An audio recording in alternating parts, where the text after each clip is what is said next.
ఉండదు అంక ఏ పల్లెకెళ్ళినా ఏ పట్నం వెళ్ళినా పైసలతో పని లేదు ఇంకా ఆధార్ కార్డు ఆధారముతోని నీ దారికి ఉండదు అంక మహిళలు బాగుండాలన్న ప్రయత్నం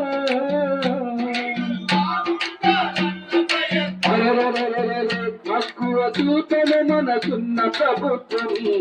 మంచి రోజులొచ్చినది చెల్లెలా ప్రజాపాలనై కాసెలు వెన్నెలా మంచి రోజులొచ్చినది చెల్లెలా ప్రజాపాలనై కాసే వెన్నెలా స్త్రీలు ఎక్కడ పూజించబడుతారో ఆడదేవతలు కొలువు తీరునంటారు మహిళలంటే భక్తి చేతల్లో శక్తి రుజువు చేసనమ్మ సర్కారు స్త్రీలు ఎక్కడ పూజించబడుతారో ఆడదే